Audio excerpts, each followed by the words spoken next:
start with our invocation by immediate past chair Jimmy Keefe. Thank you. If you please stand. And immediately after the invocation, we'll have the pledge. Bow our heads. Thank you for the day that you have given us.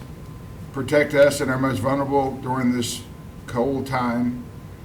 Be with our soldiers and all members of our armed forces and all people who give themselves for the benefit of others. Give us wisdom to do the best for our community. In your name we pray. Amen. Amen. Amen. I pledge allegiance to the flag of the United States of America and to the republic for which it stands, one nation, under God, indivisible, with liberty and justice for all.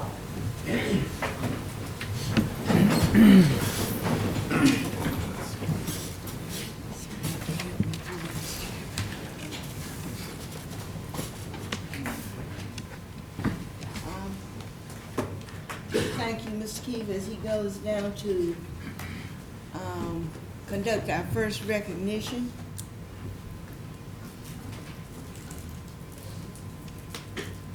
And then you'll be followed by Commissioner King. Thank you, Madam Chair. If I may, can I have our esteemed library director approach the podium? For those of you who have not come to the library lately, it is so much more than books. And even in today's environment where our kids know more about computers and iPads than we do, because I got a 3- and a 5-year-old that's a wizard at them, our library offers these type of things. But one of the things that's most impressive about our library is the way that they go over and above what is sometimes looked at as the mission of a library. And they don't do this because they've been directed to, they do this because it's the right thing to do. From job fairs to helping out with employment and other services that they give to the library. And all of these things have contributed to recognition of our library system throughout the state and the country. Earlier this year, we had a national award. And right on the heels of us having this national award, the North Carolina Department of Library Services, right?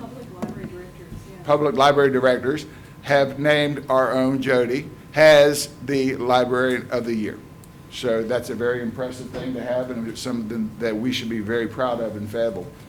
And I understand your reward of that is now you're the president-elect for 2014. Yes. Well, Jody, on behalf of the county and all the commissioners, I want to thank you for what you do, because you do an amazing job, and our library system is one of the best and well-deserved in all the honors it gets. All right, thank you, sir. Thank you.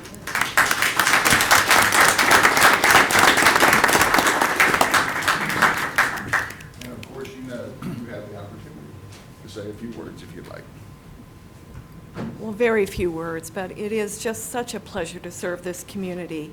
Cumberland County's been very, very good to me in many ways, and it's a wonderful place. It's wonderful to bring this back to the community so we can all enjoy and celebrate. Thank you.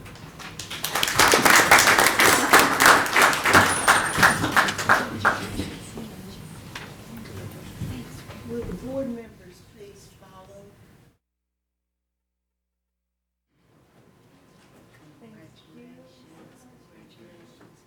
It's one of our more active boards, and as usual, they have more than a quorum present. Yeah,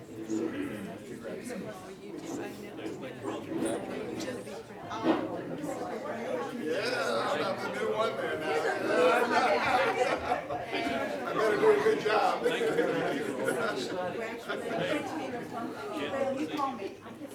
Okay. Thank you. I don't want to hear it.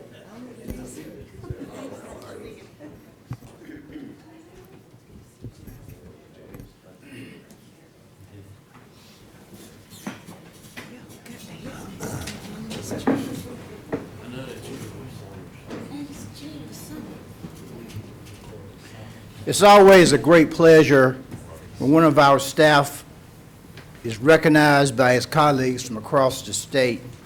This morning I have the great pleasure of recognizing one of our staff members, Mr.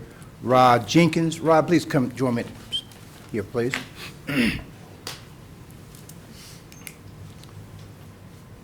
Like that tie, man. Jenkins honored by State Association. Mr. Jenkins has been Deputy Health Director since 2011 and was nominated by the Public Health Department and Carolina Collaborative Community Care Fayetteville. Under his leadership, the Health Department Care Coordination for Children and Pregnancy Care Management Program have grown. Mr. Jenkins was recognized by the North Carolina Public Health Association for outstanding contribution to social work in public health in September. And for that, we're very proud. Let's give him a hand. At this time, I'm going to give back to him which he has already received. And we're going to get a photo. We're going to smile and pretend we're happy. Great day. Make sure you get those shiny tops. How about you got those? Hey, man. You got it? You got us? Yes. Good deal. All right.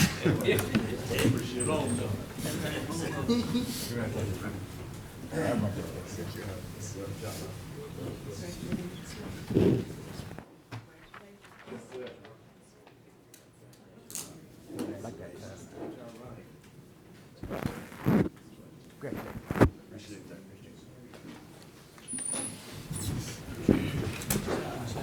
Yes. Madam Chairman, thank you. Rodney, you want to pay attention to this if you want to. I hadn't been to the health department since I was in high school, getting the vaccination for some sport I was going out for or something. But I had an occasion to be there last week. I could have gone to Walgreens or wherever, and I chose to go there. And frankly, my experience was really good. I was just dressed real innocuously. I didn't, try to just blend in as best I could, and I don't think anybody recognized me. Honestly, I don't. But I was well treated. Everything was first class. The facility was spotless and beautiful, and I was just impressed. And I tell you, last time I'd been really into the health department for any kind of service, I think it was down on Person Street. But I just, salute. Thank you, Madam You Chair. went yesterday? It was January I don't know. It was right after Christmas. I'm just wondering why you spent your birthday there. Oh, no, Your yeah. birthday was yesterday. It was Friday a week ago. All right. Good deal. Yes, Al. Congratulations to both of you. Very outstanding. Great honors for Cumberland County, for all of us. Thank you so much for what you do for us. And now for the approval of the agenda. Before we approve the agenda, I need to insert item 4, which is consideration of naming an interim county manager. So move, Madam Chair. Second. It's been moved and properly seconded that we will have a new item 4, and then we will go down 5, 6, 7, and 8. Those in favor? Unanimous?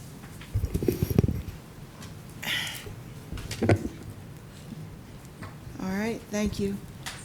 And now, Mr. Martin, are there any other items? That was the only one that I was aware of. All right. Now we need the approval of the entire agenda. Yes. Second. Are there questions? Hearing none, those in favor, please raise your hand. Unanimous? Thank you. Item 2, consent agenda. I move that we approve the consent agenda. Second. All right, it's been moved and seconded. Those in favor? Madam Chair, if you don't mind, I have one question, All right, let's hold. if you don't Go right mind. ahead. Item 2 on the mental health,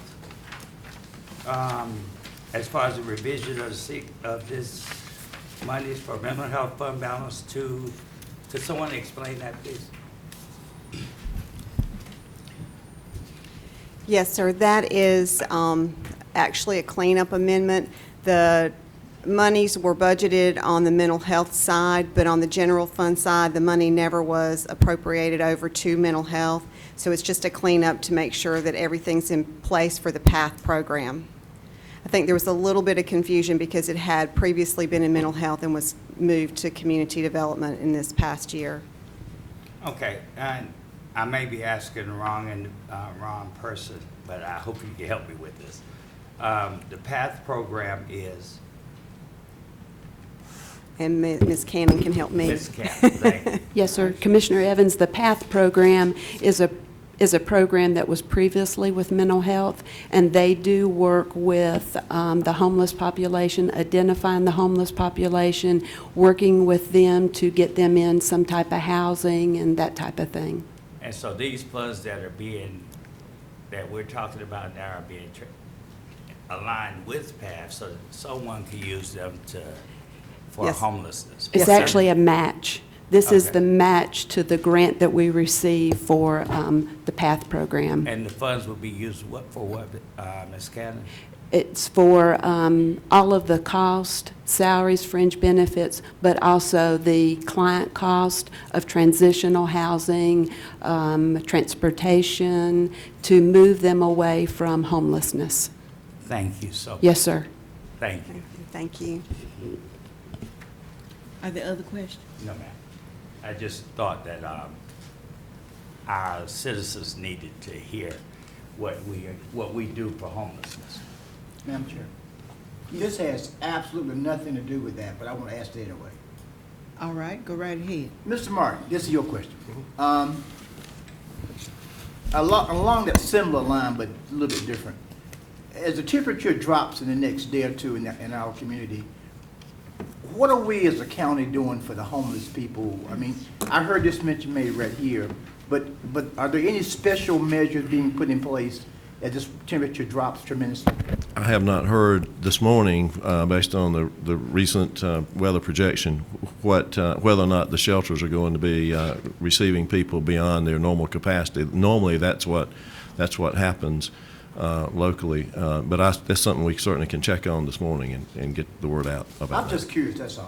That's a good, very good question. All right, thank you, Madam Chair. Are there any other questions about the consent agenda? If not, we'll go ahead and conduct the vote. Those in favor? Unanimous. All right, thank you. Item 3, I believe I need to read all of item 3 for the record. Yes, ma'am. Yes, ma'am, you need to read the entire title into the record, just the title. All right. Consideration of bond order authorizing the issuance of the general obligation refunding bonds, Series 2014 of the County of Cumberland, North Carolina, in a maximum aggregate principal amount not to exceed $16 million for the purpose of refunding all or certain maturities of the county's general obligation refunding bonds, Series 2004.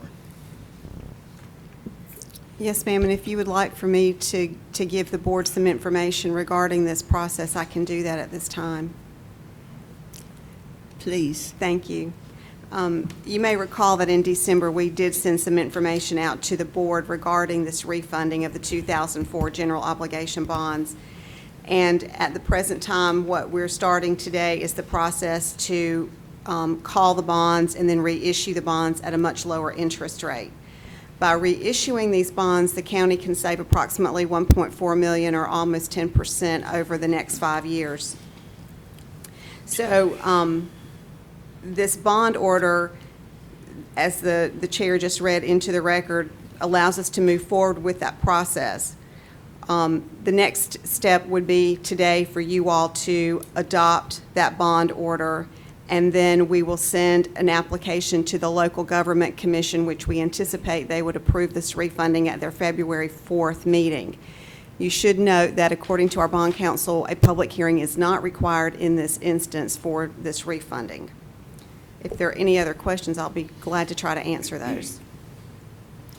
Are there questions? Mr. Keefe? Does it affect the maturity of the bonds?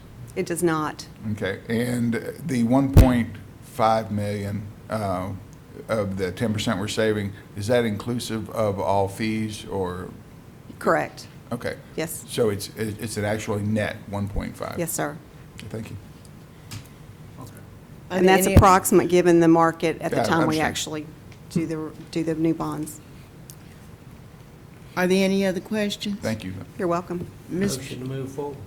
Second. All right. You've heard the motion, and seeing no other questions, it's been seconded. Those in favor? Unanimous? Thank you. Thank you. Item 4, interim county manager, naming the interim county manager effective April 1st. Mr. Evans? Thank you, Madam Chair. It is my honor and privilege to move that we nominate or that we vote on Miss Amy Cannon to be our interim county manager with effective April 1st. And trust me, it's no April Fool's joke, but April 1st.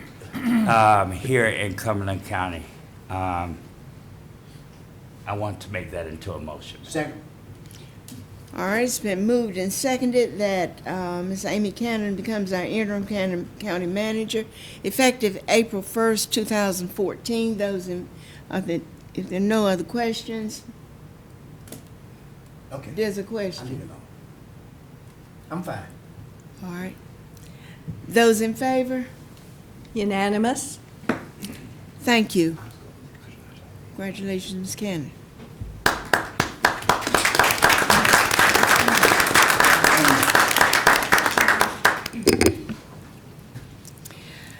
Now, item 5, which was previously item 4, is the discussion and consideration of conducting a search for the county manager position. I'm trying to find my right page. No, I'm wrong.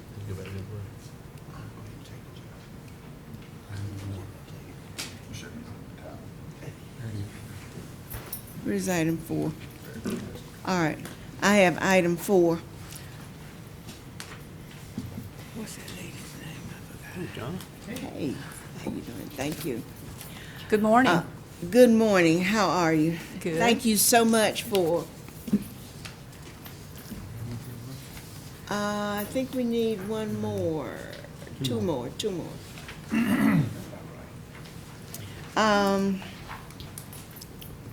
We need 2 more. Yeah, I mean, Okay. thank you. We have 2 more. Okay. Does everyone have one? We have one, and before you start, well, go ahead, and then I'll make my comments. Okay.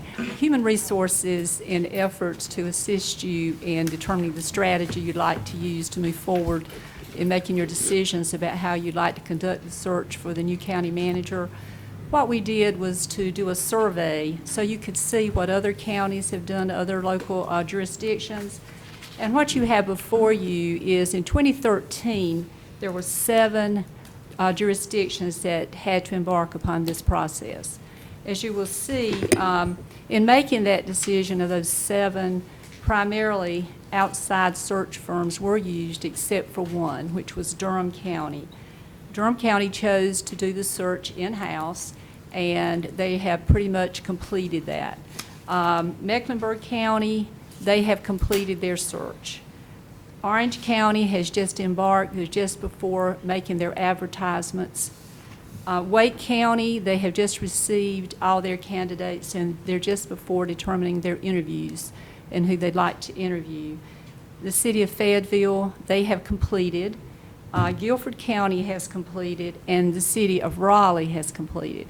As you look at this survey, you will see that there were 4 outside firms that were chosen that have actually done work here in the state of North Carolina.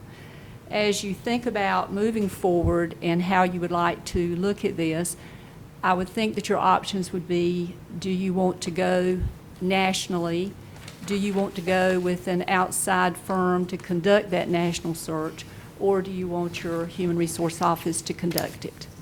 And so what you have before you is the survey that was conducted. It does show you the fees that these jurisdictions had to pay for the search.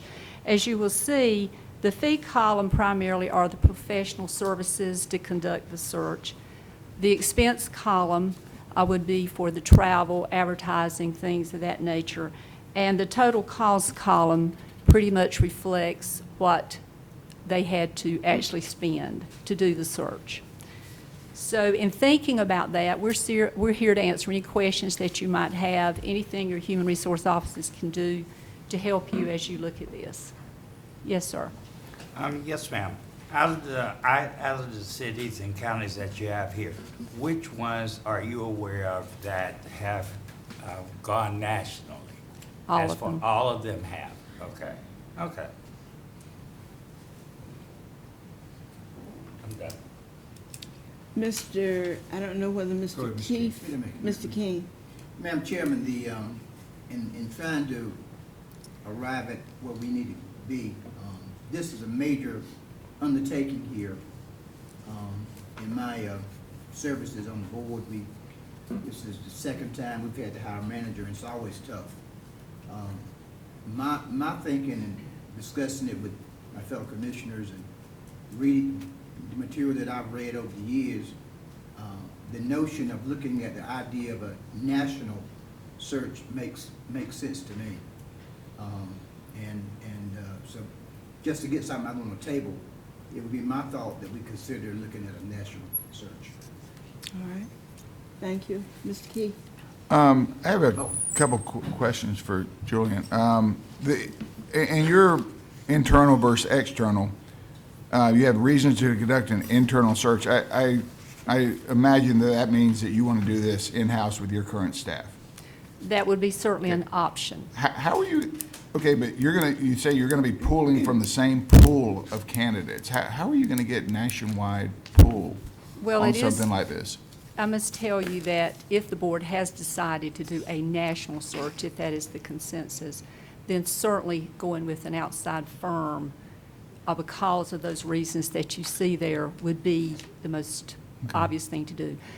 When I'm talking, or when we have here to do it internally, we're in the same pool, is basically everyone is in the same pond trying to get. Right. And we have provided a spreadsheet, if you would give that out, Laura, that will show you what that pool is, about where these postings are actually placed. Mm-hmm.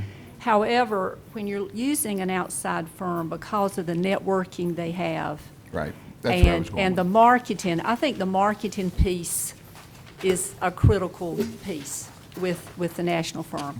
But that will show you the organizations in which this posting would be placed, and this is certainly where they would be placing it as well. Okay, thank you, Julian. The other thing I have to support fellow Commissioner King on this, because, I mean, what we're talking about is we have a $350 million budget that we're working with, and our county manager is the catalyst that makes that happen.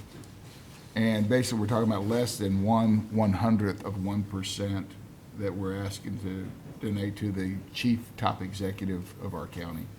So I concur with Mr. King's philosophy on this. Thank you. May I interject, please? I think most of us on this board participated in the search for the attorney, and it was an internal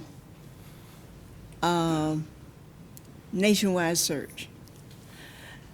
In no way are we saying that our staff, or implying that our staff is unable to conduct such a search, because we know that you can.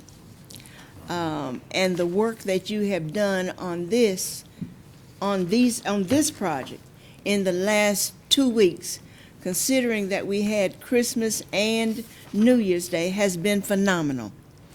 I appreciate the extra time that you have put into it, the thought that you have put into it, the work that has gone into it. So Thank you very please much. don't think for 1 second that we don't think that you are capable of doing it. And I was going to say that first, and probably should have.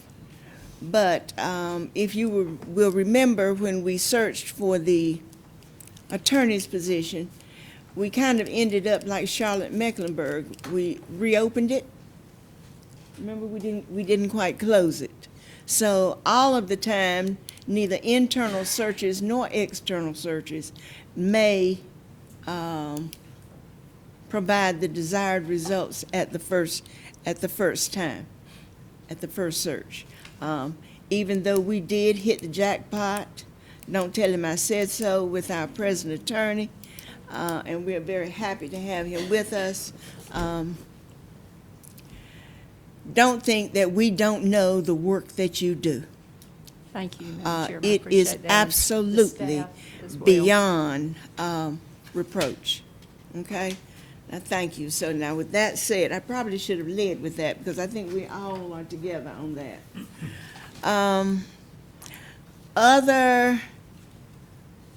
Other comments, or is there a Mr. Evans has his hands up. Mr. Evans? Thank you, Madam Chair. To be honest a little bit here, well, to be honest, period. I believe that a national search would be great.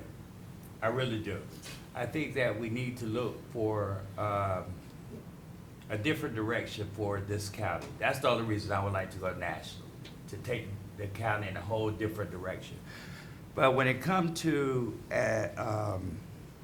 picking or choosing a firm to handle the search, and listening to our Madam Chair, it appears that our own staff is capable of doing this search for us. And I think that it would only make sense. And I've been tossing this around, but I think it would only make sense if that we would task our staff to do a national search for the person that we're looking for to fill the position. It wouldn't make sense to sit here and say and give all these accolades to our staff on their capabilities, and then we turn around and slap them in the face and hire somebody else. It just doesn't make sense to me. I don't think they would feel that way. Well, I'm just saying. I mean, if it was me and you told me that, well, Charles, you're doing a great job and da-da-da and all this stuff, and then you turn around and hire somebody else for the position, it doesn't make sense. You spend all that money to do that. It just doesn't make sense to me. So why don't we just ask our staff to do the job? Okay. I had two. Good. Mr. Edge. Julian, I appreciate the work that you put together. In the options, and I'm assuming this is what you would do in-house, is that right? Yes, sir. Have you have any estimate of the total cost in-house? Well, considering the staff time, we haven't actually put dollars on it, but I think just advertising alone could be $3,000 to $5,000. And then the staff time, and of course, we are a human resource office that's serving over 2,000 employees, so we have our regular duties as well, day to day. I think your timeline, and I haven't had an opportunity to speak with each of you or about what your timeline would be and how quickly you want to move. What we've seen in the survey is that the national companies have been able to, depending on the board's schedules and their ability to meet, they've been able to do this within 4 to 6 months. For us to do it in that timeline would certainly be having to escalate that internally on how we would make that happen, because that would be our priority, would be to please you and making sure that we can handle this effectively in the timeline that you would want. And I agree, this is the most important decision that any board has to make, is the leader of a county or a city. And so I know you're not going to take this decision lightly. Neither would we. And we wouldn't want the firm that we would hire to take it lightly either.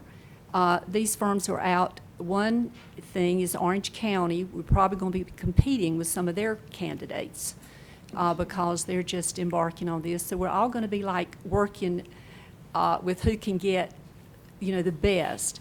I think that certainly we can. However, we are a human resource office that's functioning with other items of business, with everyone coming in and exiting the county, and all the work that we're up against with the staff of 10 serving 2,000. So with that said, we are here to do at your discretion what you ask us to do. I think there, as we put there are certainly positives and negatives. And Okay, apparently we have some differences on information that we have received. yes, sir. For example, on this form, you've got the total cost at $24,000 for Wake County. And I received this from the clerk in Wake County, and they said it was a rate of $24,000 and $150 an hour. So I would assume by that would increase at $150 an hour by a search firm. And I'm not here Right. to argue with you over your figures sir. or anything else. But I do know that they do charge by the hour, the national search firms. I've been around long enough to know that they do that. I have, and I've already staked myself out because Greg caught me before we had this meeting. But I have, I know that there were 27 counties last year in North Carolina that were lost their county managers or either hired county managers. And you've got some of them listed here, and of course, we're in competition with the large counties. Yes, sir. And Durham County's conducted an in-house search. Mecklenburg County, who used a search firm, which used the most expensive search firm, they ended up hiring a county manager from within their own ranks. Yes, sir. Now, I'm not pushing anyone in any direction. Yes, sir. I do think I agree with you 100%, it's one of the most important decisions we make. However, as stewards of the tax dollars, let me back up just a minute. I want to go back just a minute. We just hired, we didn't do it, the county manager did it, just hired an assistant county manager. And I would assume that maybe he did some sort of search since that person came from out of state anyway. Could you tell me what that possibly cost the county of Cumberland to do an in-house search? The advertising, Laura, you might want to help me here. Do you have any idea as far as the dollars for our advertising and what we did?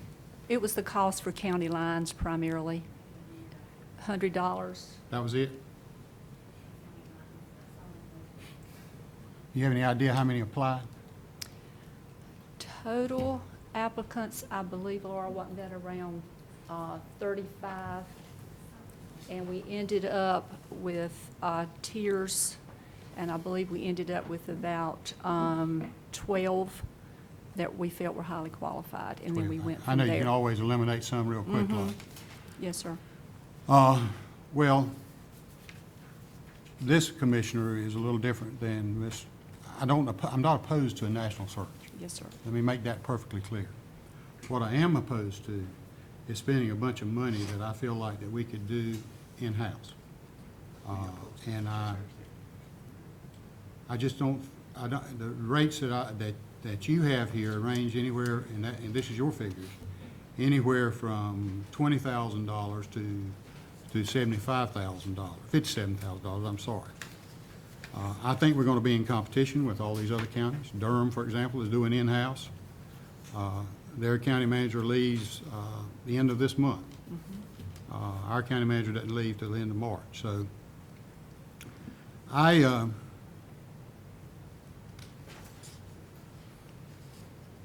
didn't know you were going to be here this morning, and I'm not trying to be disagreeable with our Human Resources Department, because I think they're very competent and they do a very good job, as Thank Jeanette you. said. Thank you. However, I feel like it ought to be done in-house, Madam Chair, and anybody else can say anything they want to say. Mr. King? Madam Chairman, this whole matter of searching how we go forward it's a major, there's no doubt about it. It's a major decision. I look at this list here across the state, and our major partners, by and large, the vast majority appear to me to be doing the search with a firm. And the vast majority of these are national efforts looking for a manager. It would seem to me that if my colleagues have the wherewithal to approach it in this fashion, we ought to do something similar, if you will. And I understand if we do the national and don't use the local staff person, no one is suggesting that you're not capable. So I don't think the chairman was suggesting that. That was not the intent. I don't believe it was. This caught us all by surprise, if you will, and it's before us, and we got to deal with it and go forward. And it just seems to me that the trend appears to be to go with the national direction, and it appears that we can use some of these firms that are listed here, if you will, or there are others, I'm sure, out there. But it just seems that we can go ahead and resolve this thing today, go ahead and agree to go forward and get it done. We're going to have to, this thing, there are a lot of things before us. We got a budget we got to deal with very shortly. Got to get into all those kind of things. And good managers are going to be hard to find. And everybody's going to want a good manager. It's very competitive out there. And so it's going to be a challenge for us to come up with a person in a timely fashion. But, Madam Chair, it just seems to me that if we look across the state of North Carolina, your more progressive areas, if you will, that are moving forward, have gone forward with the national direction. They've used national firms to attract a manager, and I would suggest that we ought to consider something very similar.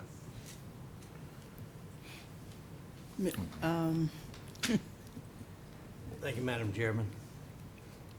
You are next. Okay, I'm You're next. I'm sorry. Go ahead. Everybody's giving their perspective on this. Mine is in-house. I don't feel like that we should go out and spend money that could go to the homeless, go to the different programs that needed in this county. I think that in-house can give us the same thing that we can go out and spend big money on from an outside search. So I'm gonna support in-house. All right, Mr. Fairclough. I've given this thing more thought probably in the last, since James gave us his announcement. I've really spent a lot of time thinking about this, and I think heretofore we have prided ourselves as a board in being able to keep a manager employed.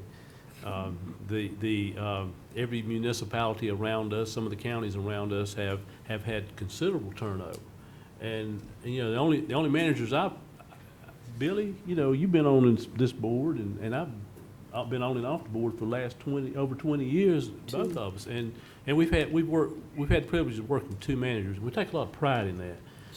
So that is good, but on the other hand, maybe some people looking in on us would say, well, you're just business as usual, and you're going to promote from within, and it's all a good old boy courthouse thing, and we get that criticism too. So I think the money that we would spend for a national search using a search firm would show our willingness as a board to examine ourselves and examine just where we want to be in 5 or 10 years and take a look at some new perspectives. And regardless of what we end up doing, and we may well promote from within when it's all said and done. But I think the money would be well spent in showing our willingness to be flexible. And I think the education that this board would get from the process would be invaluable to us as a board. So that's my thinking on it. So I'm with the National Search guys here. All right. One of the things that we have not considered, Mr. Edge, we don't know if anybody else, any other county other than Cumberland, had a vacancy in December. So it may be even higher than the 27. But it looks like close to a third of the counties had engaged in a search.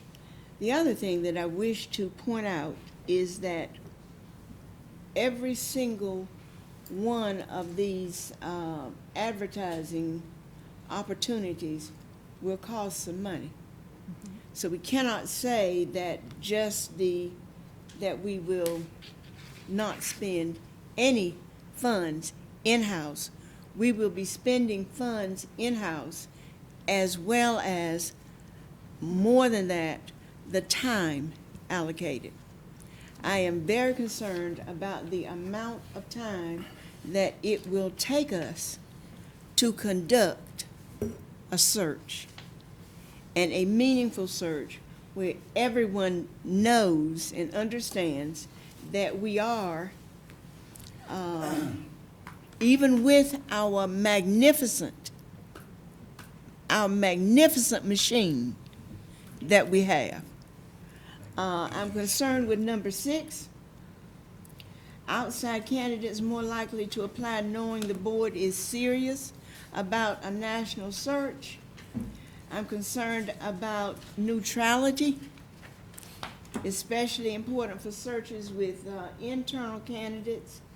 I'm concerned about the extensive background check where there may be information known about candidates that may not automatically pop up. Did you all have an opportunity to look at that excellent book that Mr. Edge secured for us on conducting a search? And so, therefore, I'm going to ask for a vote. Can I get a second speech? Several people have spoken twice. I'd like to speak twice, too, if I could. If I get to speak second after you. Okay. You're the chairman. You get to speak when you want. I'm on number 2, too. All right. You may speak as long as you wish to speak. I did not intend to cut anybody off. And I think I got to recognize Mr. Evans, too. But let me recognize Vice Chair. We need to be together on this. I think I got a solution. what's your name? Edge, Mr. I'm in Edge. jail, so. He's in jail. We're collecting money for bail. And then Mr. Keefe Okay, and Mr. Evans. I see on here that also No, I'll that answer you again. Thank you. Commissioner Council didn't point out that we saved $25,000 by doing an in-house search.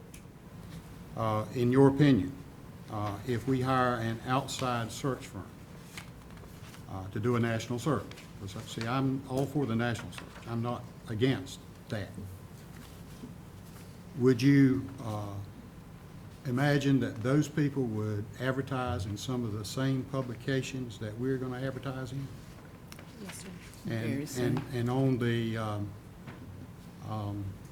would you submit RFPs for these search firms, or would you just go ahead and hire a search firm? Based on discussions with our purchasing department, since this is services, it would not require an RFP, if that's correct, Melissa and Amy. And of the 4 that have currently done work in North Carolina, that would be the 4 we probably would suggest that there be some discussion to talk to. That makes sense. Okay. Thank you for answering those questions. Now, who did I call on there? Me. Mr. Keefe. Clarification, Yes, sir. discussion as opposed to RFP. I mean, is there anything, you're right, we may not have to have an RFP right now, but Madam Chair, just to give some clarity to this, if we just send RFPs out to find out what the real number is going to be, it won't tie our hands on which way we go, but we may find that a lot of the heavy lifting has already been done by some of these search firms that have already been in North Carolina, and may be a very reasonable RFP. And to carry on with what you were saying, and although we may save $25,000 that we're not paying, but there will be a burden on your staff. Yes, sir. And it'll be a burden on your staff that you can't give us a number because you don't know how long it will take. We have, of these 4 firms listed, we have made contact with these firms, and we will be in a position to discuss that at your pleasure. All right. My recommendation is we send an RFP out. But Thank you, Madam Chair. Mr. Evans. Thank you, Madam Chair. And I'm getting kind of mixed messages here. First of all, we applauded you for what the capabilities of your staff and whatnot, but then when you spoke with us, we are aware that there are other items that you must do within the human resource. But my question to you point blank, would you prefer, and I just rather for you just to be honest with us and say, would you rather for us to do a firm? Or if you're capable of doing it, would you all be up to the task to do it with the other duties that you have? It's just that simple. And I hate to ask you like that, but I would rather for us to know so we'll know which way that we're going.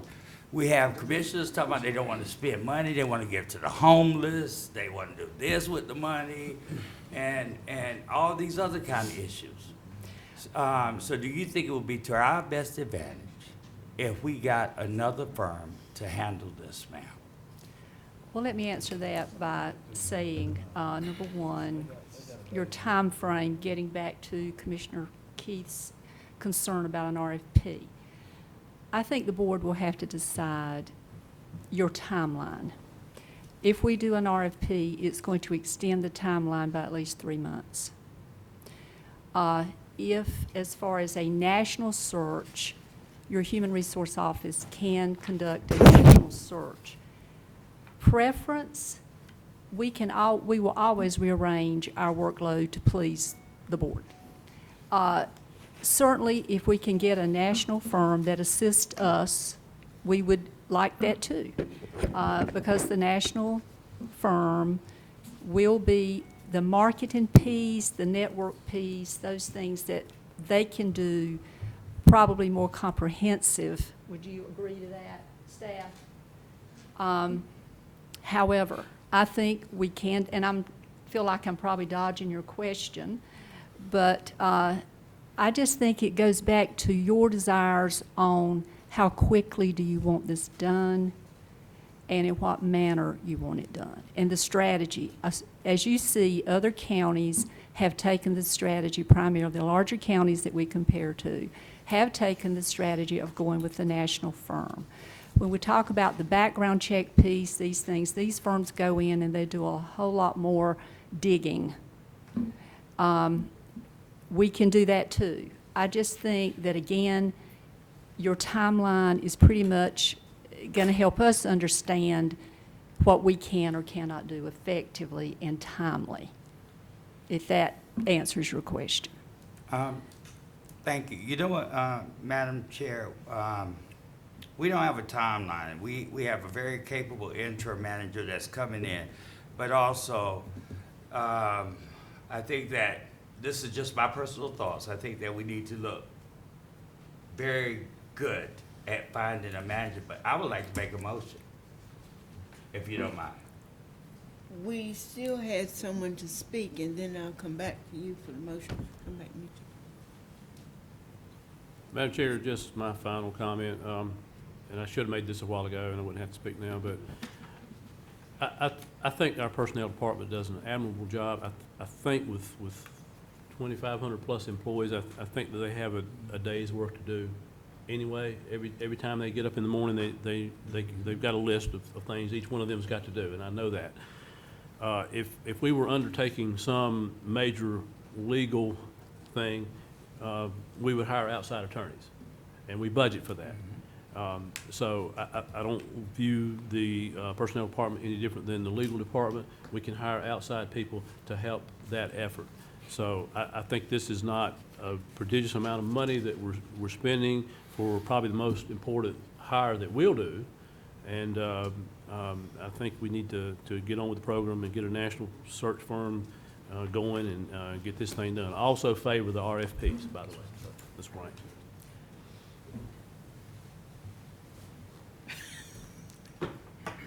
You gonna let me speak twice? Speak all you want to speak. I just got something else to say. He's got something else to say, and then I'll go back. I'm not trying to bog this thing down. What I'm trying to do is to get this board to see that an RFP would be an advantage if that's the way we're going. And I'm going to support whatever this majority of this board decides to do, because that's the way it's going to be. But the firms, if we do an RFP, we need firms that have experience in recruiting for counties of similar size.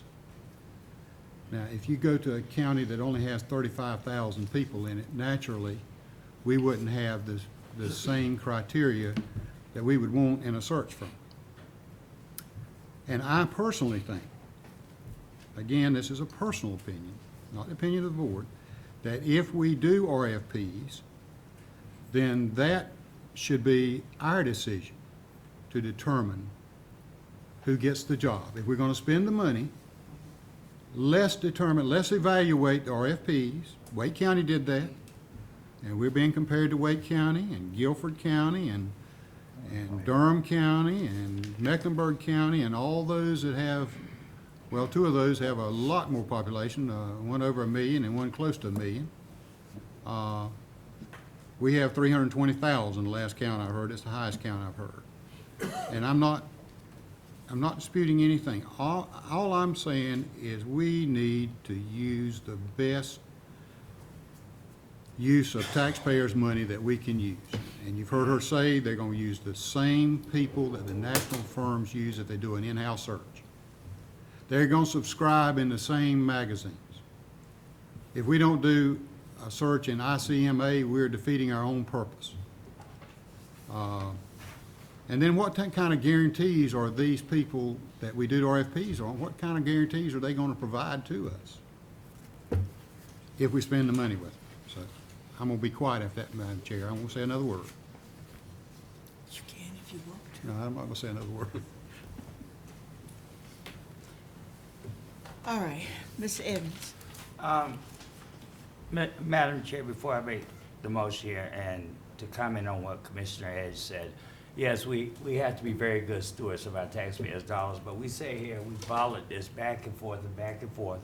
And I don't know if you heard it, but I think I heard that, yes, we have a great team, we have a great staff, but there are no condition to really take on this major task that we're looking for, that we want done here in our search for a manager. So I would like to make a motion that we hire a firm, that we send out RFPs to hire a firm to conduct a national search for our county manager here in Cumberland County. I second the motion. That was quick.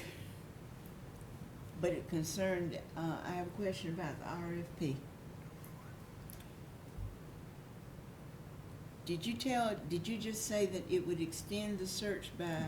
Yes, typically what we've seen in other counties, particularly Wake, I've talked extensively with them, they said it extended their timeline by 3 months with the RFP process.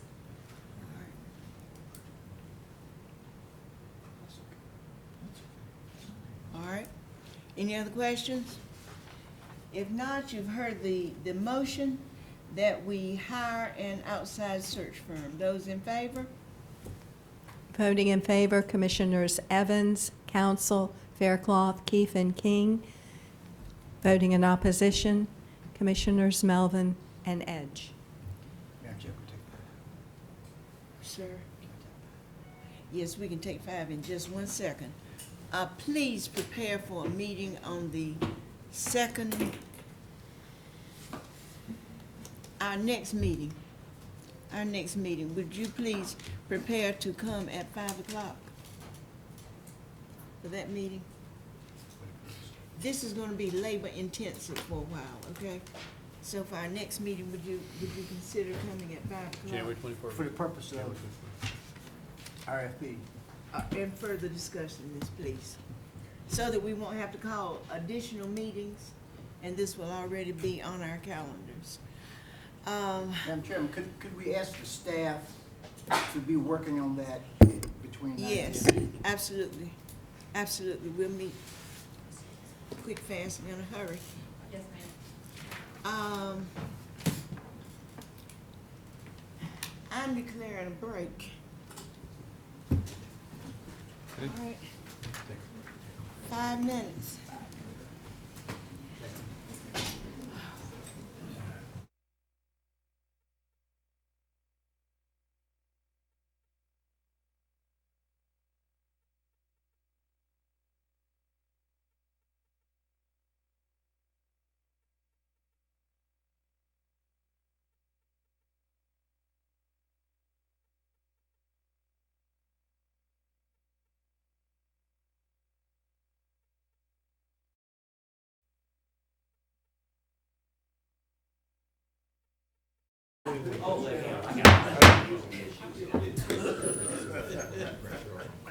Next, I'm gonna get you.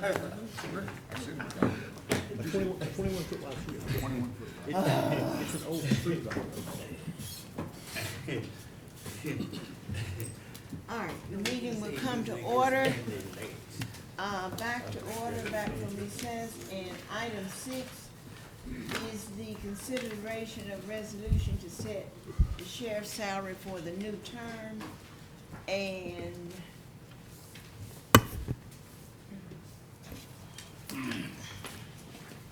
I'd like to order an extension for the microphone for next time so that I can remember to speak into it. Mr. Moorfield. Thank you, Madam Chair.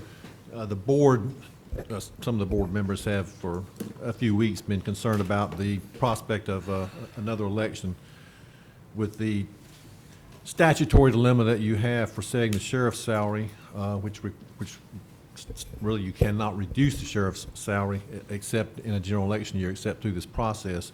The resolution that's proposed is written consistently with the statutory language to reset the sheriff's salary at the bottom range of the 88 pay grade, which the sheriff's salary is currently classified at, which is $96,000 and some odd dollars. And that would be the filing fee that anyone, including Sheriff Butler, filing to run for the office again would pay on the $96,000 salary, not on the sheriff's current salary. The 3 commissioners at least have expressed, I mean, let me make this clear, no commissioner has ever expressed any intention to reduce Sheriff Butler's salary or that this would have the result of doing that. It's just, again, the dilemma of complying with the statutory requirements and actually adjusting the salary if it becomes necessary. And 3 commissioners have specifically spoken with me after this memo went out and asked if there's some way to soften the impact. I think we have to stay with the statutory language, but in giving it some consideration, I think it would be okay to add a third provision in there that says, be it further resolved that the board intends that Sheriff Butler's salary shall remain unchanged if he is reelected due to his 20 years' experience as sheriff. And I think that would satisfy everybody's concerns and still meet the statutory requirement. That's at the end of bid.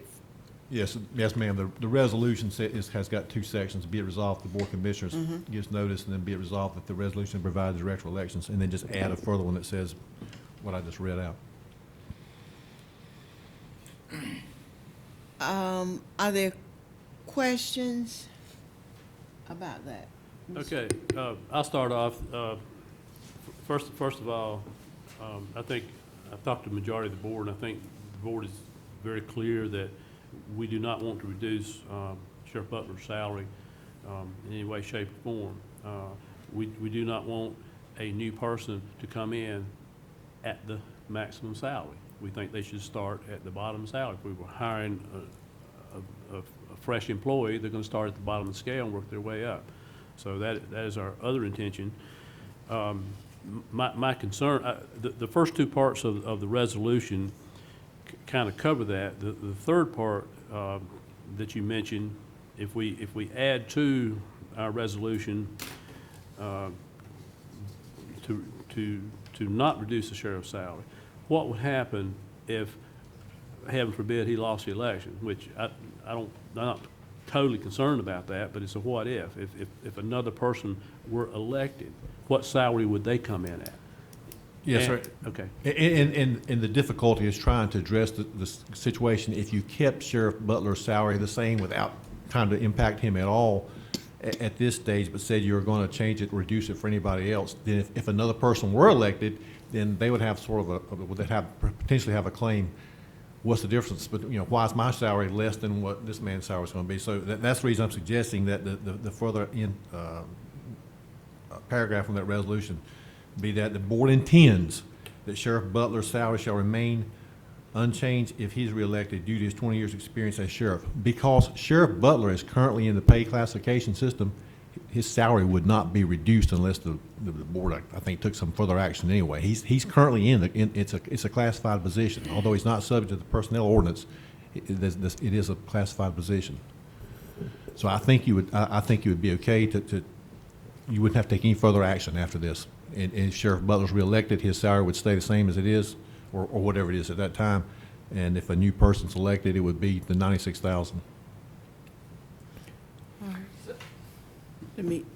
I'm just looking at the sheriff.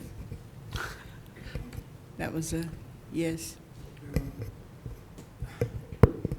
Don't get him involved. I'm sorry, Mr. Evans. Thank you, Madam Chair. And just a quick question, and I'm not saying nothing about the sheriff and his salary. He deserves what he gets. But what I want to know, and for those that are listening at home, apparently the sheriff's salary is not based on merit raise or anything of that nature, right? The sheriff's salary is set by the Board of Commissioners. The way you have set it right now, at least in this fiscal year, and maybe even before that, the sheriff's salary is a pay grade 88. It's a classified position in the county's position and pay plan. It's a pay grade 88. The lowest end is $96,000 and some dollars. The highest end is $161,000 and some dollars. Okay, so the sheriff is making now 96. No, sir. No, sir. The $96,000 is the low end. Okay. The minimum of the range of that pay grade. Okay. And what this action would do, if at the next this year, the general election, a new sheriff, if Sheriff Butler were not reelected, if he did not run, or if he ran and lost, if a new person was elected, they would start the sheriff's position at the low end of the pay grade, which is $96,000 some odd dollars. If Sheriff Butler runs and is reelected, because he's already in a classified position, I don't think the board would have to take any further action to affect him at all. He would stay at his salary. And that's, You said because he's already classified in position. Is that what you Yes, just said? sir. Okay, when you say classified in position, what do you mean? Sheriff Butler's salary and position is classified in the pay classification system that the Board of Commissioners adopted in this fiscal year budget. Everybody is a salary grade. Every job in the county is a salary has a salary range and a pay grade, including the sheriff's. So if another person is elected by the citizens of this county, and it's our responsibility as commissioners to decide the salary of that person that was elected, we could change that salary very, very far from what the sheriff is making now to the lower rate that you described just a minute ago. We could do that. You cannot lower the sheriff's salary during a general election year except by this process, regardless of whom is elected. You can raise the sheriff's salary at any time. So if the person is elected, other than the current sheriff that we have now, Yes, sir. that person that will come in will receive the same salary that the sheriff is receiving at this point. If you take this board action, Wait. that person would receive 96,000, a few $100s, whatever the range is. That's what this action does. It sets the salary for a new person at the low end of the range, 96,000, a few $100s. I don't think that's fair. I think that if a person runs for office and is running for sheriff and the sheriff is doing a great job and it's not about the sheriff. It's not about the sheriff at all. It's talking about being fair to a person that's coming in that seeks the office, and then we decide as a board of commissioners that because they just got in elected, that we need to change the salary to the bottom end of the totem pole. That's not fair. Yeah, It's fair. wait a minute. You have Mr. Edge, Mr. Keefe, and Mr. King in that order. Mr. Evans, with all due respect, Yes, sir. I think maybe you might have misunderstood Mr. Moorfield. Okay. If that happened, that a new sheriff was elected, that sheriff would come in at somewhere between 96,000 and 161,000, and this board would determine what that would be. Is that correct? Well, with this action, you would already set it at 96,000 at the starting amount in the range. If after you can always raise the salary anytime after election for any sheriff, but this action would start that person's salary at 96,000. The reason it has to be done now in advance of the filing period is because this is the salary that the filing fee is based on. Right. And you can't have two salaries for the same position, elected position. Mr. Keefe? I was just going to reiterate what the attorney just said. What is fair is doing this prior to the filing period when they base their filing fee on a salary. What is not fair is to not do this and then try to make a manipulation of it after the fact. What we are doing is giving notice, as required by general statute, 30 days before the filing period opens, that this will be the base salary of the sheriff. Therefore, this is what the filing fee will be based on. Thank you. Mr. King? I'm trying to, okay, Rick, now, so if no action is taken, all right? Yes, sir. Then the sheriff's salary is what it is, and if someone else runs in 4 years or whatever, that person will come in at what kind of salary? If you don't take this action, whomever is elected, whether it be Sheriff Butler or a new person in this general election, will start at what Sheriff Butler's salary is now.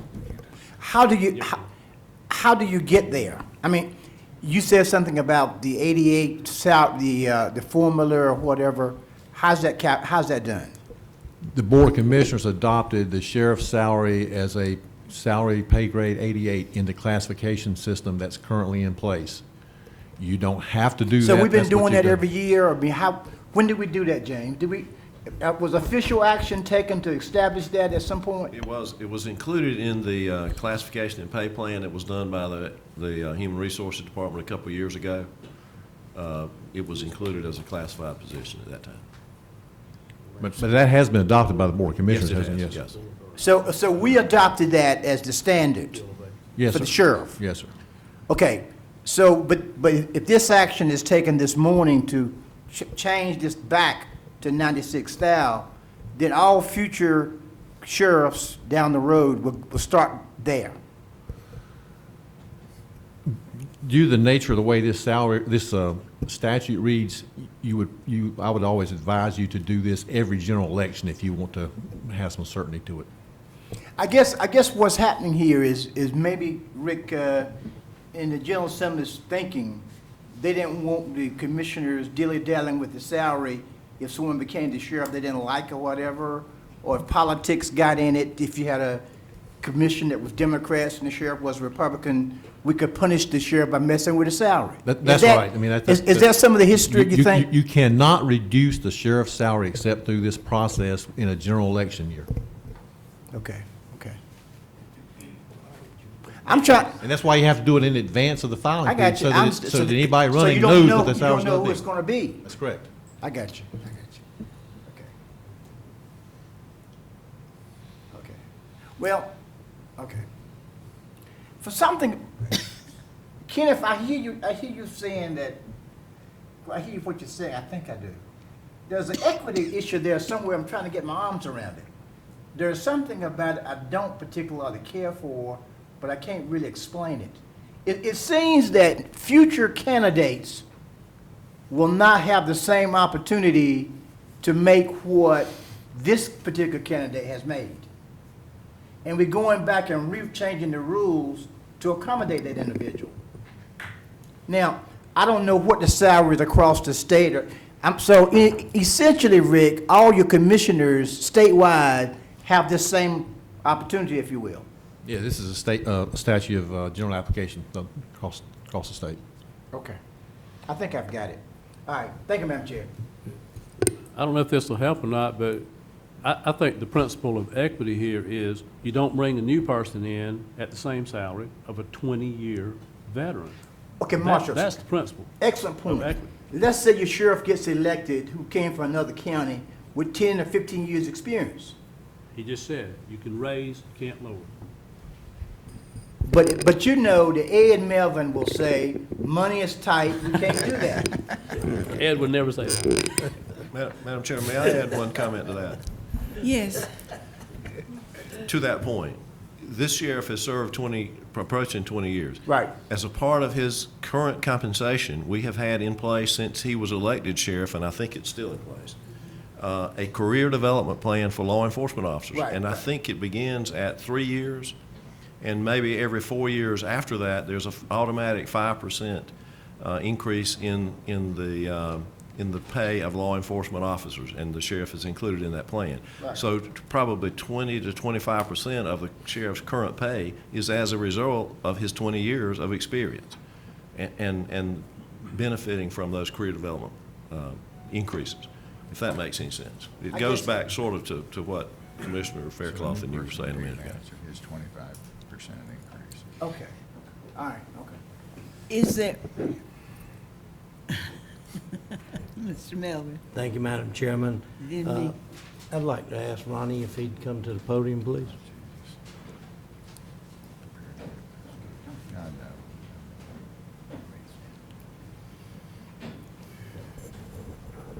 Ronnie, after listening what the change is could be on this resolution, tell me what the pros and cons of it are.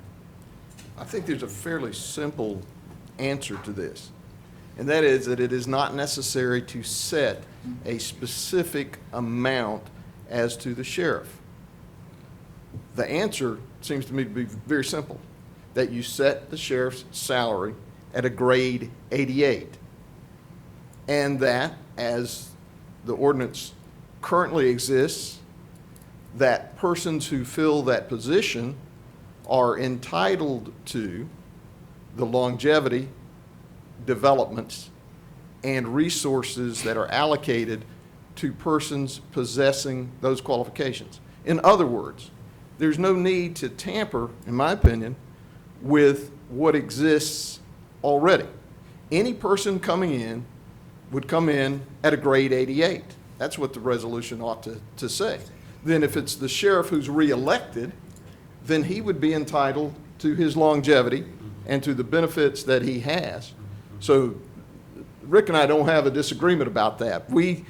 In other words, the action needs to be taken before the end of the year. What we do have to be careful about, in my opinion, is exempting specifically the sheriff's office or the sheriff, because the North Carolina Constitution, unlike any other constitution with which we deal regularly, certainly the United States Constitution, the North Carolina Constitution prohibits the award of a special emolument. So if you adopted a resolution that said this would apply to anyone other than the sheriff, in my opinion, for what it is worth, that would create a special emolument.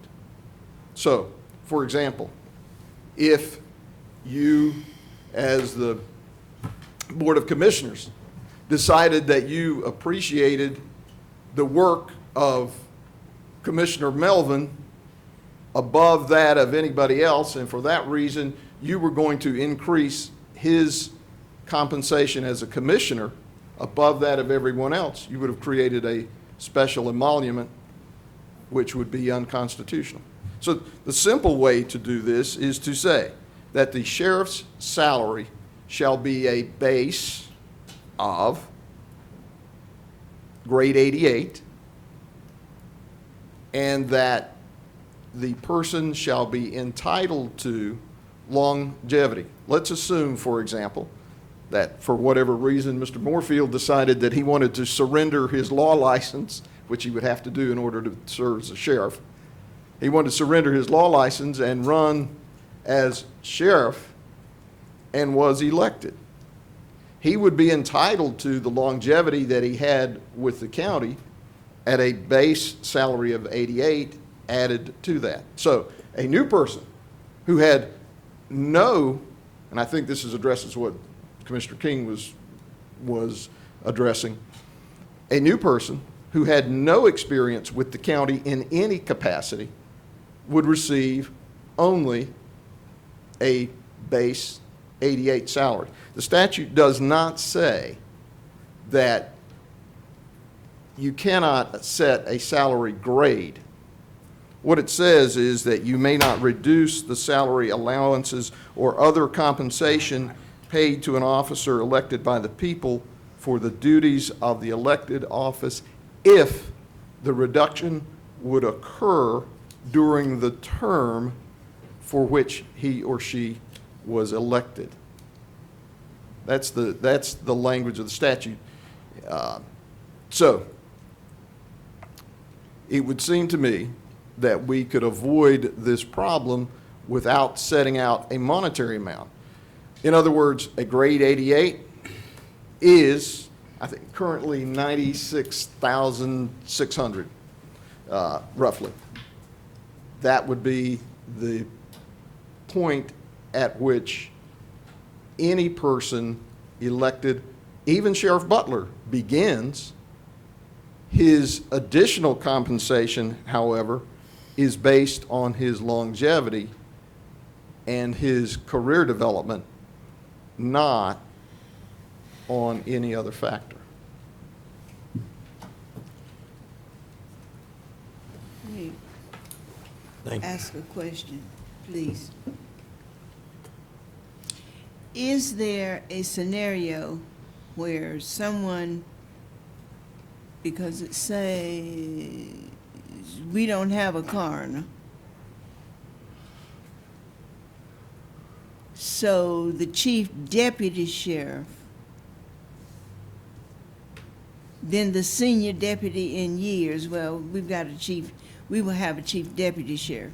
Okay, suppose that salary is already more than salary grade 88. Is that possible? I think you're looking at the statute for filling a vacancy in office through some process other than the general election. This applies only to the general election. The statute and this mechanism applies only to sheriff elected by the general election. What Ronnie Mitchell is saying is actually the same thing that I'm saying. It's just that it's the minimum of the range of salary grade 88 in the amount of $96,046. And I think by adding the portion of the resolution, be it further resolved that the board intends Sheriff Butler's salary shall remain unchanged if he is reelected due to his 20 years' experience as sheriff is capturing the same concept. Okay, Okay. I think that's fair. I think Madam Chair. And, and Rick, barring anything happening to the sheriff, but if a vacancy occurs during his next term, then we don't have to pay the new sheriff, whether it be the chief deputy or someone else, the salary that the sheriff is currently making, unless their years of experience are equal. Is that correct? That's correct, but by having adopted the sheriff's salary as a pay grade 88 in the classification plan, I think that if you wanted to do something that was outside the range of that classification, then you would need to at least repeal that portion of the classification plan. More than likely, any salary that you'd want to set would be within that range anyway. Yeah, and I was just going to comment, comparatively speaking to, we've been talking a lot this morning about comparing ourselves to other counties and so forth, that most of those that we were compared to earlier in another discussion would be much more than 96,000. I mean, I'm just using the pay grade that the board has adopted. I know, I understand what you're doing.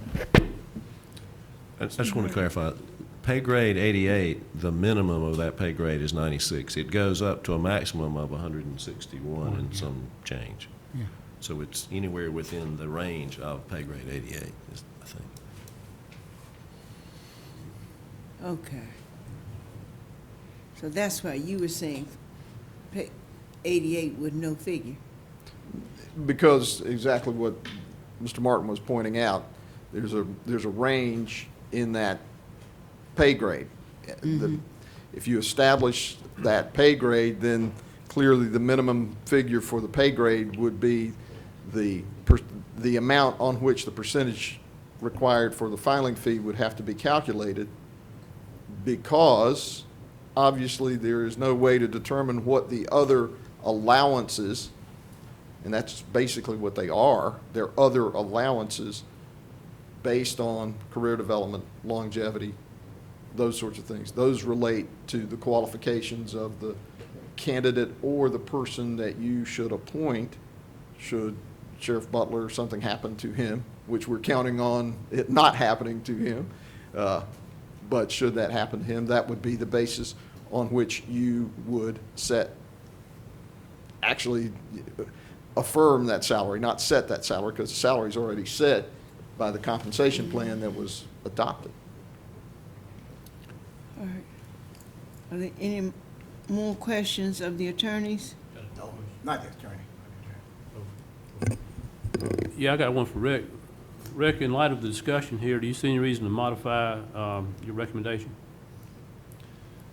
No, sir. I mean, what Mr. Mitchell is saying is entirely correct. I think that as long as the Board of Elections folks were on board with that, that would be fine. But in the event she were to request guidance from the state board attorney, I suspect that we'd be kind of back here again. So that's the reason I was pointing out that the bottom range of the amount in grade 88 is the 96,000.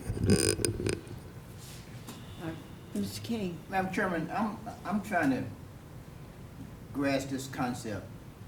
How will we decide, okay, now, this 88, there's a range from 96 to 160.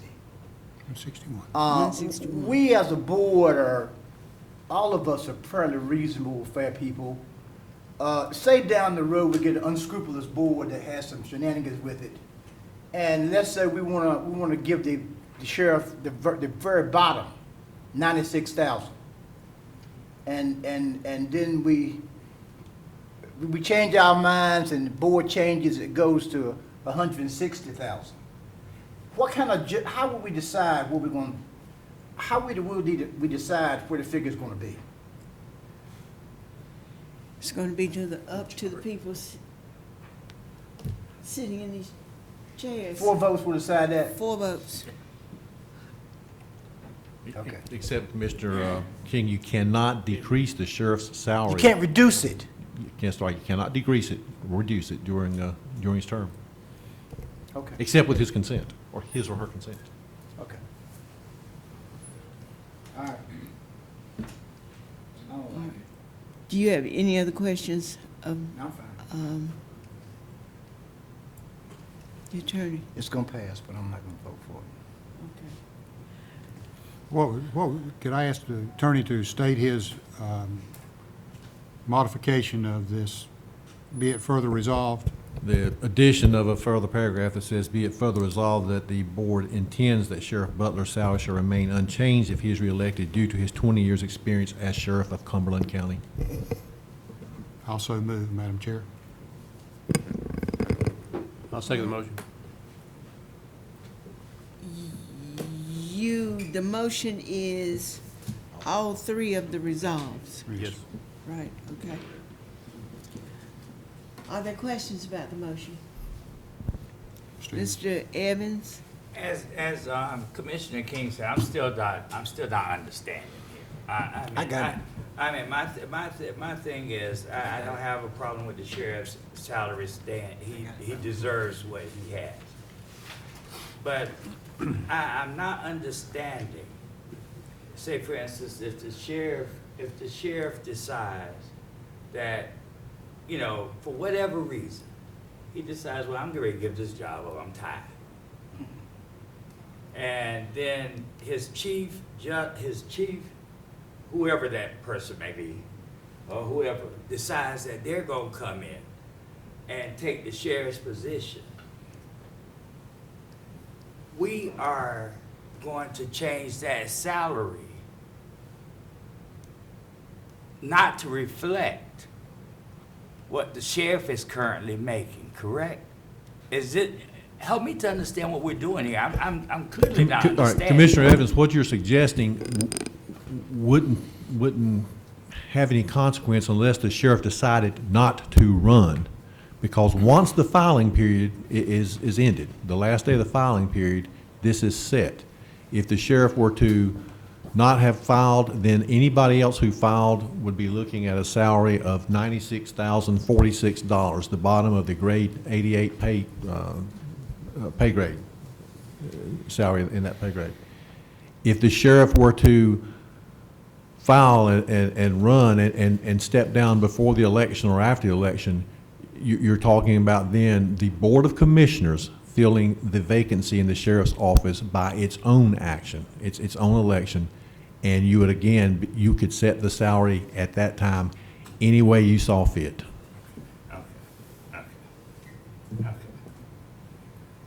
Okay, gotcha. And this state statute. Yes, sir. So we really don't have much choice. Yes, sir. If you don't do anything, the sheriff's salary stays just like it is, as this resolution intends, and anybody else who's elected would come in at the same salary the sheriff's salary is at that time.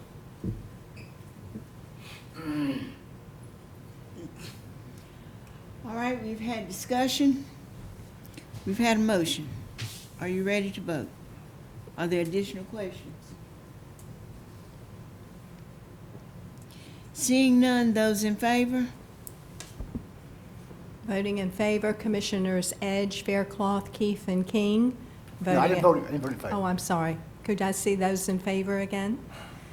Voting in favor, Commissioners Edge, Faircloth, and Keefe.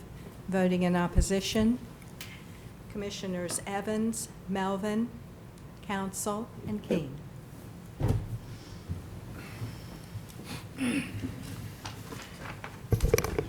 So can I ask for clarification? Mr. Moorfield, that means that whoever, if something were to happen to our sheriff during the next 4 years, if he files for reelection and is reelected, that person would be paid 100 and whatever he makes, 1,000.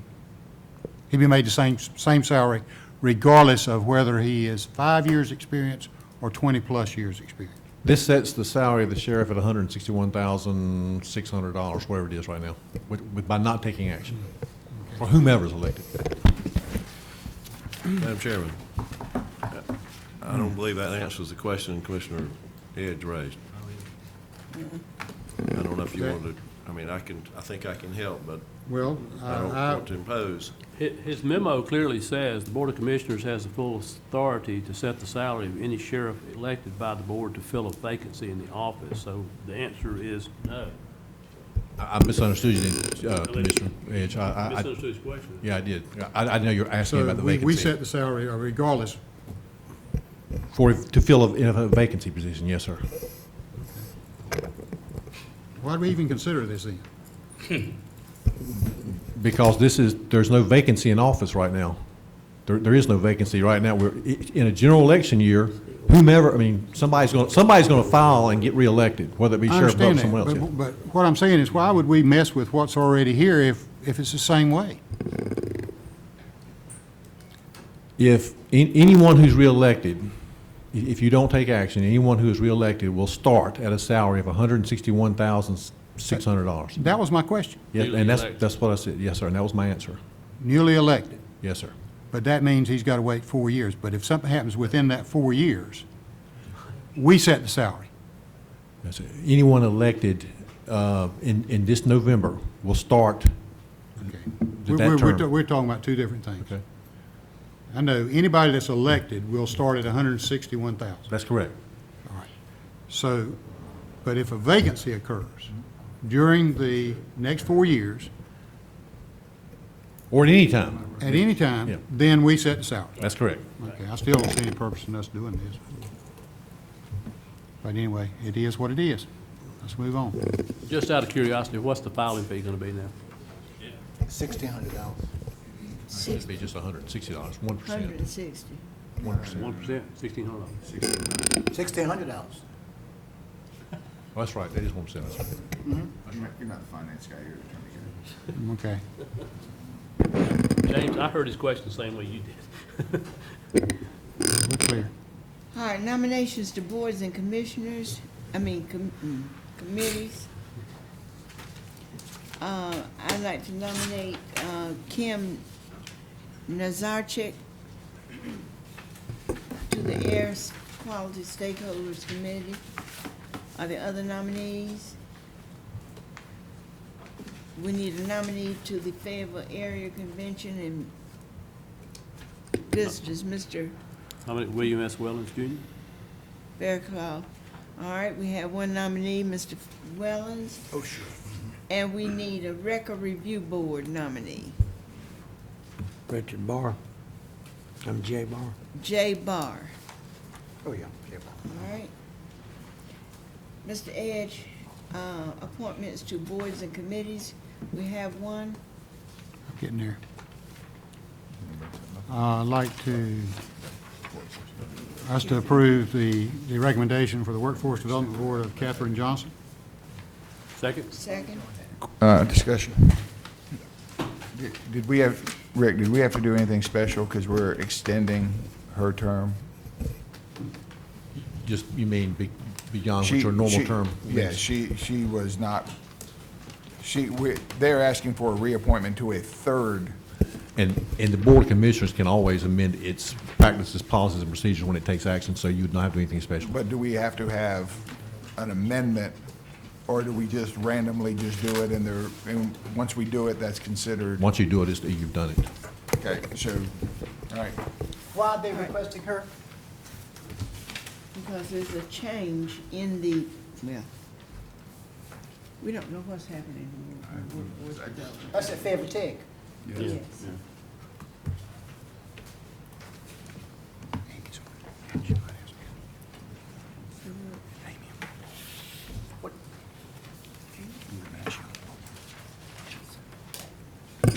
James, is there something special here that we don't know about, or what's the situation with this person? On Catherine Johnson, I think she's one of the staff from the Chamber's Economic Development Alliance. I think the economic developer, I think, is not a resident of Cumberland County. I believe that's why they made this request. That's right. Your appointee has to be someone residing in Cumberland County.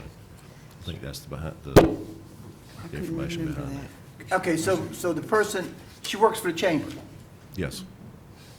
Yes, and we nominated someone that lived outside the county.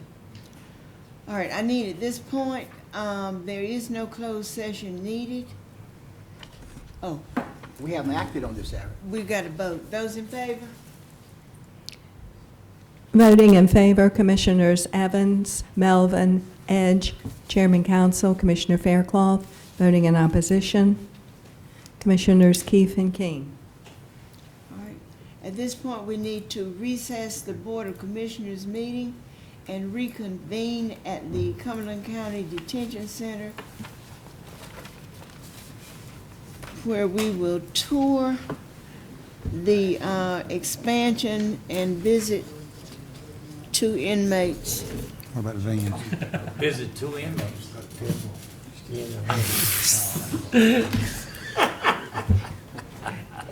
Any clarification on that? No, sir, I don't need clarification. Madam Chairman? Yes. That's I'm sorry. We have transportation, some vans outside if the board wishes to. Parking may be an issue over there, I'm not sure about that, but we do have 2 vans if we have. It is an issue.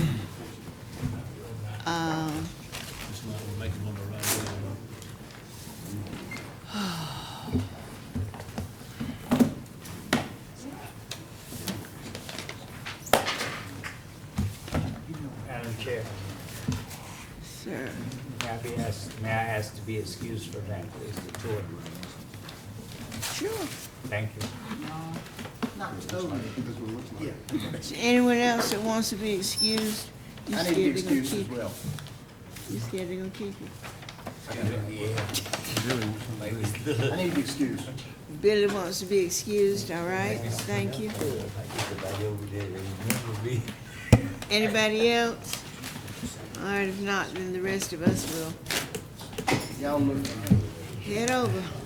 We're in the parking lot, is that where we are? Is that where the van is?